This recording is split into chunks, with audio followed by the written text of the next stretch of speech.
Soul Garden. Live, love, be. Good morning from my smartphone to yours. I'm Castin Love from the Series Joy Garden Studios in Costa Mesa, California. This is your Thursday Namaste Today.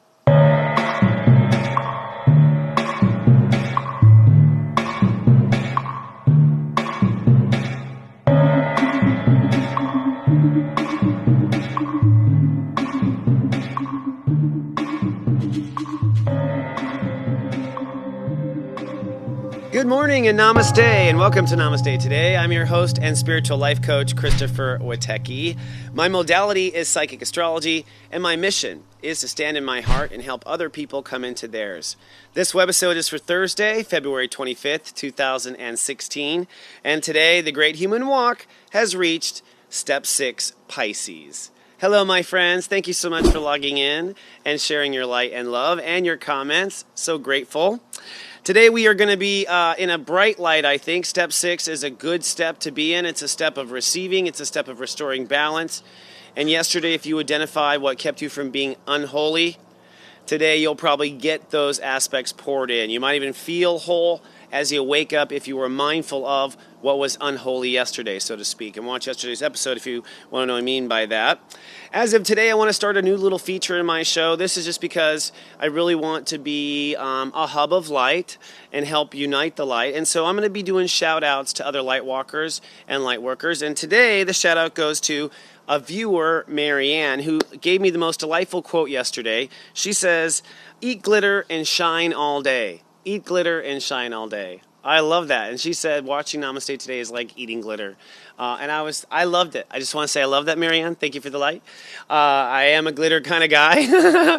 I always liked glitter when I was a kid. I always liked, like kindergarten when you were going to do something with glitter. Like, I literally loved that. I love that. All the make and bake and the shrink wraps and all that stuff. We did all that stuff. My mom was a Cancer. She always had us doing crafts as a kid. So thank you, Marianne. Thank you for sharing the light. Shout out to you.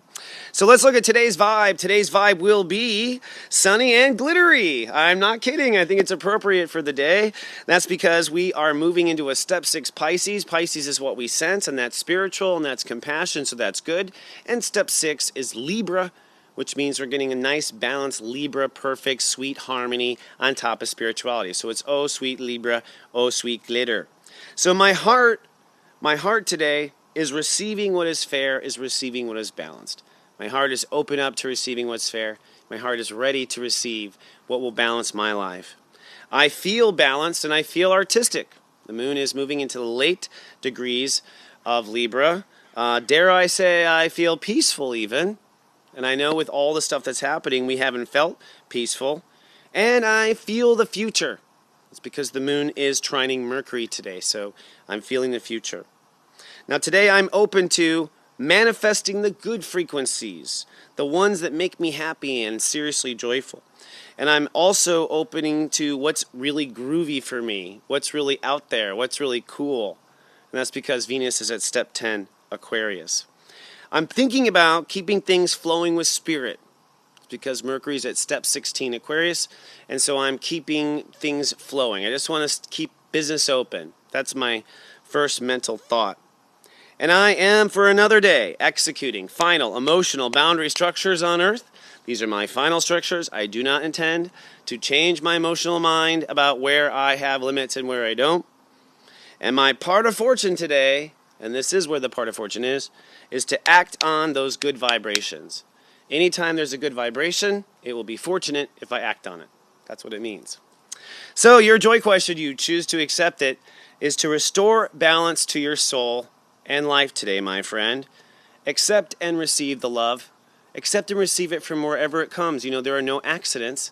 So if someone gives you a smile today, that's not an accident. That's a little dose of love from the universe.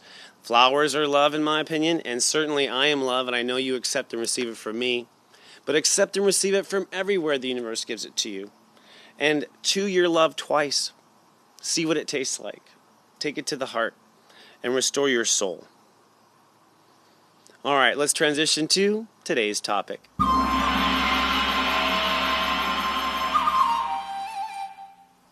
Today's topic is Self-mercy, the foundation of free will. And this is in our exploration of step 7, I Sense Pisces, the whole I Sense arena, and kind of just like tips and tricks from Sensei on how to log in the spirit. And if you've had a reading from me, you know this is something that I preach, which is the concept of self-mercy. And I don't know if you've even considered what self-mercy is. Usually the only time we think of mercy is when we play that game as kids, like, mercy! Remember that? Well, self-mercy is that, basically taking away the pain that we are putting on ourselves. And we do this, and we don't even think about this. So let me ask you the 5 o'clock question to kind of kick this discussion off. When you make a mistake, do you punish yourself? When you make a mistake, do you punish yourself? And the follow-up, what happens if you let yourself off the hook? What happens if you let yourself off the hook? And I will answer, well, I used to punish myself all the time when I made a mistake. And I'm not even quite sure where the awareness came, but as I started to enlighten myself and realize that what you be is what comes, I think it was my Sensei Gwen and other people that pointed out that it was my Sensei Gwen. She gets credit, actually. She gets credit. She said, the truth is it's not about the mistake that you keep making. It's about how you treat yourself after the mistake. And that's true. If you beat yourself up for the mistake, then you will create another mistake because you are beating yourself up, so you will law of attract another reason to beat yourself up. So therefore, by law of attraction, logic, it is not smart to punish yourself, because you will only punish yourself in the future. So, what happens if you let yourself go? What happens if you let yourself off the hook? So what I realized was that I needed to stop punishing myself for certain things. And this meant that my mind had to remember, not that I wasn't going to do this, I had to constantly remind myself, you have to not punish yourself, you have to not punish yourself. And I would actually, and I made a couple of really big mistakes, ones that I usually to beat myself up for, and I finally thought, well, you know what, I'm just going to try letting myself go for this. I'm just going to not punish myself at all. I know it's totally stupid, totally dumb, but I'm going to let myself go. And I found that I did better.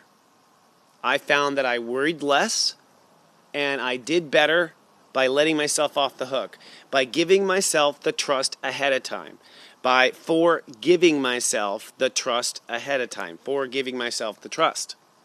And that's what I did. I started to forgive myself the trust ahead of time. Now, I've noticed that God never punishes us, only we do. And there is cause and effect, but punishment is not written into the matrix. It is something our minds do. And one other thing I find is that it's not just about being compassionate for ourselves, but it's about being self-merciful. Now, self-merciful is saying, hey, I'm going to let myself off the hook. I'm not going to be judgmental of myself. I'm not going to punish myself, yes. But I'm going to go even farther. I'm going to be self-merciful, which means I'm going to look for where I am being hard on myself in non-punishment situations. Like for no reason at all. There's a bug on me. Woo. And if you want to say hi, sorry. But basically, so where am I being hard on myself? Where am I adding weight? Where I'm not guilty, but still adding weight. All right? And this is about going the extra lengths to lighten your load. So, in essence, this is like thinking, so today I call to you that with God Universe, the foundation of free will, the foundation of allowing yourself to really see where your will wants to go, is to have no judgment and to have no guilt on your soul. And then furthermore, not only is it important not to have judgment, it's important to lighten the load and take off any weight of your life, which is the self-mercy, so that you can really be free to observe what your will is. Because if you are not taking the lightening the load, then you can't tell if this is your will or if because you've made all these obligations. So a couple examples I'll give here real quick is if everyone wants to get ahead. Everyone wants to move farther, faster. But the truth is, you probably only have so much energy today. So self-mercy is, you know what, it's not due till Tuesday. I'll do it later. Self-mercy is, you know what, I don't have to, do the extra exercise in the gym. I'm tired. Let me give myself a break. Self-mercy is, don't volunteer to do everyone's laundry. That's extra work for you. All right? So self-mercy is looking for the areas where you add extra weight and deliberately taking it off. So like that kid in class that always had that mother that brought in all the cookies to help their kid and always brought in toys and always had the coolest birthday party. And I didn't have that room mother, but I was always jealous as hell that kid got that room mother and all that soup, all that spoil extra help. That is the high level of self-mercy. The highest level of self-mercy is you not only take off the weight, but you go the extra mile of bringing in cookies for everyone and all these things to support yourself. That is the setup like God gives it to us. No judgment, total love, total abundance, and no expectation of anything. Just total allowance for your free will. That is the state I think we have to live to, my friends. So lighten your load before you try to lighten others. Now let's look at the Zen Den.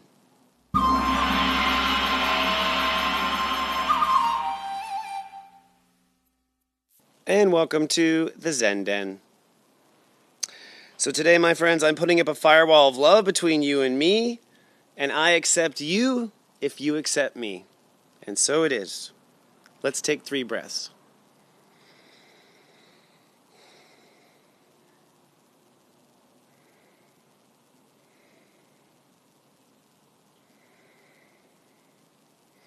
Okay, and I have an affirmation for you. Today I accept and receive the mercy I need. And so it is. Today I accept and receive the mercy I need. And so it is. I don't think there's anything more to say there. But I will say, if you're watched over my personal Sensei service, your eye candy today at 3 o'clock is, guess how big your Venus is. I'll be sending you the step number of your Venus, which means what your appetite is to receive, and diagram that down for you. So look for your eye candy at 3 p.m. So let's take a look at our overhead projector and see the planets for today. Well, today's step 6 rules a day, which is I receive, and that means basically we're only 3 degrees away from Neptune conjunction. We are really logged into spirit right now. We are really feeling it.